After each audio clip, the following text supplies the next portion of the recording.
Will, can you give me a little bit of your background? Where are you from? Yeah, I grew up in a city called Tyler, Texas.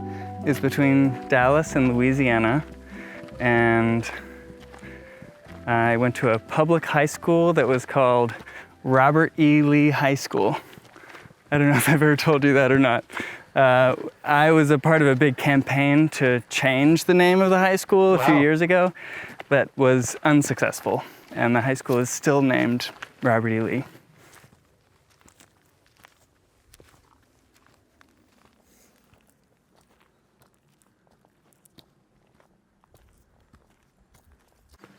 I wanted to ask you, how did you sort of get introduced to storytelling as an art form? Well, like under that name, storytelling, it didn't really happen until I was in college and I got involved in this thing called Stanford Storytelling Project, which was very much a part of the early podcasting movement, like 2006-ish. And when you hear somebody else's story and then you feel a resonance in yourself, or their story makes sense to you or something, it's like for that moment, you and that other person get to inhabit the same story. And there's something nice about that. Where are you, Allie? Oh, I see him. Yeah? He's just directly above us. Can you see him? He's on that branch. Yeah. Hiding. Totally a great horned owl. Wow. I think you'll be able to hear it. Yeah. Well, let's go catch moonrise. Yeah, moon. It's really challenging to get people to share their own true stories in front of each other, even in front of their friends. But it's a simple format anyway. Like it's simple in that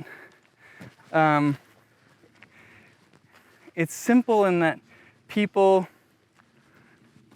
just have to take turns talking about their own lives with a beginning, a middle, and an end. And that's it. And if you can get it to where everyone in the room can hear you, then that's good. If you can have food and maybe a glass or two of wine, that's really good. But like all of that is just extra. You know, it's just about getting people together and having them, you know, share their lives with each other a little bit. What would you say to a new storyteller? Yeah. What I would tell someone who's just getting started is to have fun and to share the details with each other of what happened, because somebody else who is hearing the story, they weren't there.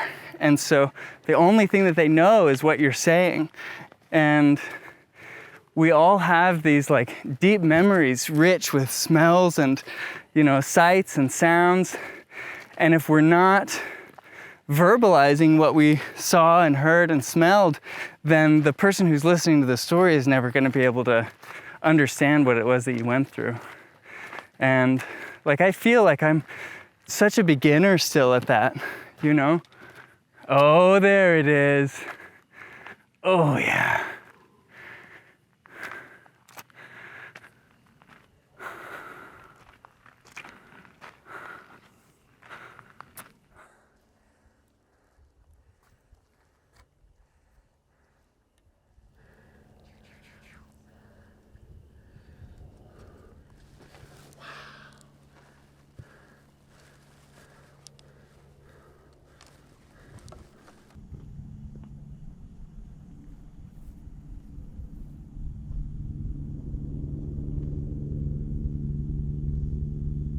We made it to our overlook. Yeah, this is our overlook. And it's pretty spectacular. You see the city, see the Golden Gate Bridge. The sunset over the Pacific Ocean from the East Bay, where you can see San Francisco, that's my favorite sunset. We have the moon in our shot. It's rising right now. And I understand that you are a little bit of a lunar aficionado. Yeah, I think the official word is lunatic. But yeah. How did you achieve that level of lunacy?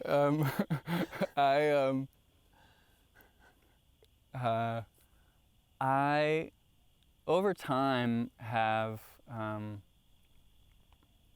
really practiced slowing down a lot and getting a lot of meaning out of noticing natural processes, including the seasons, including sunrises and sunsets.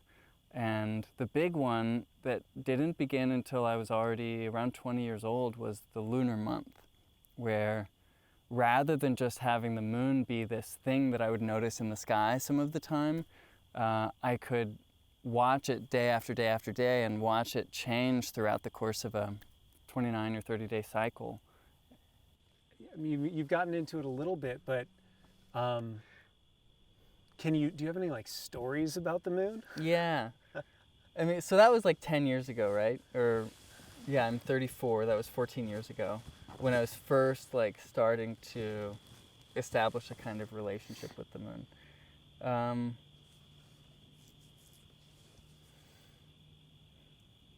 Around 2008, there was this sense in the air that everything was falling apart. Climate change, we were just beginning to, maybe not just, but like the consensus was so clear that like climate change was absolutely real. And so many people were also denying it fervently. Right. But it was a time where it was completely acceptable to be like, nah. Right. It's volcanoes.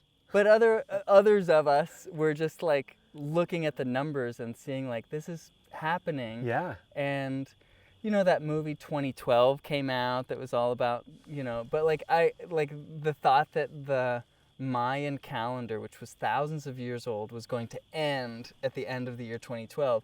That was suspicious to me. That was interesting. That was like what's happening right now? Like it felt like something really big was shaking up on this planet. And maybe something like you're talking about maybe sort of the end times. Yeah, I'm talking about like societal collapse. Like total disarray. Yeah. And I think that I was potentially like I don't know, like diagnosably anxious. Yeah. I had real anxiety. From elements of that along with maybe other stuff too. Sure. Yeah. No, I mean it was really the things that I would fixate on were always like big global, like war, like all this stuff. And I can relate. Yeah, I mean it's real. It's like, are you people watching? Like, is everybody seeing what I'm seeing We're here? watching the same news and Right. we're getting the same information. Why aren't you guys freaking Yeah, out? like, are you really just gonna like get on the train and go to work again the next day? Anyway, so I felt this freak out impulse, and I felt like there was nothing that I could trust.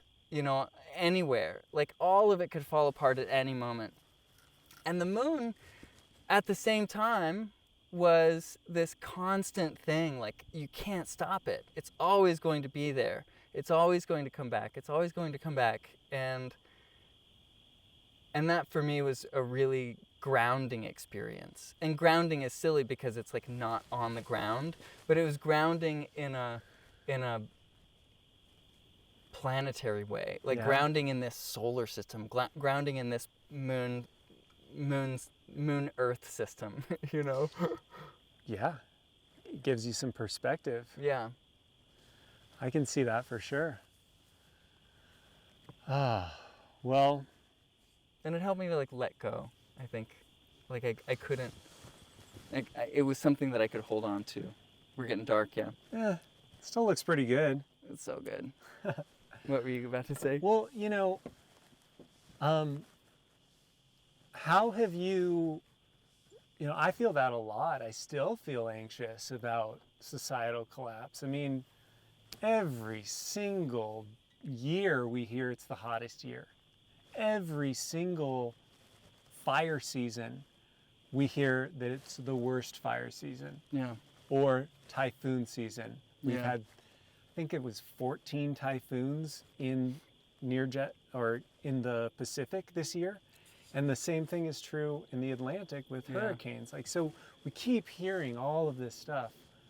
So it's not like that has really gone away. Exactly. But it seems like you have a better maybe relationship with it than you did when you were younger. What's great is that I'm not 20 years old anymore, and that this big surprise for me has been that even though it does feel like things are collapsing, it's slower than I expected. Yeah. And it's so like spectacular, like it's a spectacle, you know, more so than I expected. And I do That's think, one way to put it. Yeah. But I like that perspective. And I mean, it's a positive spin. If you look at you know what's going on in Washington, it's a spectacle, and the word for that is spectacular. It's like it's hard not to look at it all the time. Yeah. What was I just saying? I got distracted by Donald Trump. I think that can happen to the best of us. Oh yeah, it's slower than I anticipated, and there is still a chance that there will be that punctuated equilibrium where like one thing will trigger the big thing, but like I don't get anxious as much waiting for it anymore. Yeah. You know, I just try to do as much as I can to be a good friend to my friends and to you know, take care of my body, enjoy the moments that I can, enjoy this, enjoy connecting with people. Absolutely.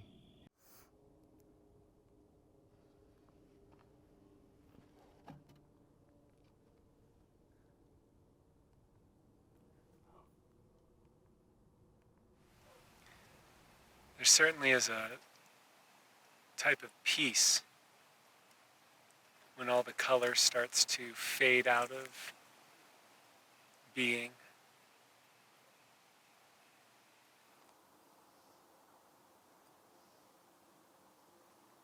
So you can feel us here on Earth, and we're turning this way, and we're turning to where we can see the moon on this side, and that's the moonrise over here. And since it's full, we know it's going to be every time right at the sunset. So full moon rising over here, and the sun setting over here.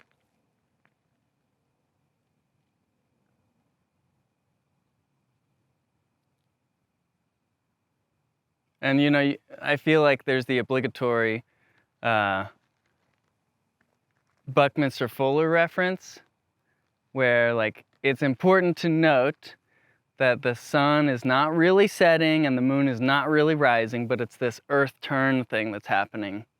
So you can just feel like we're just as a big ball in space, like whoop. It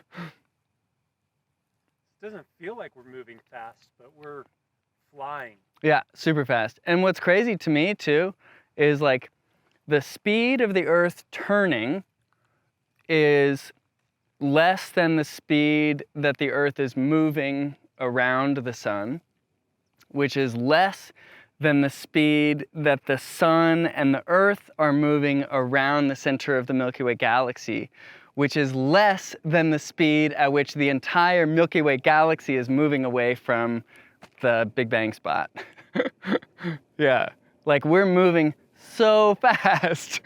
And like not just that, but like our whole galaxy is moving really fast.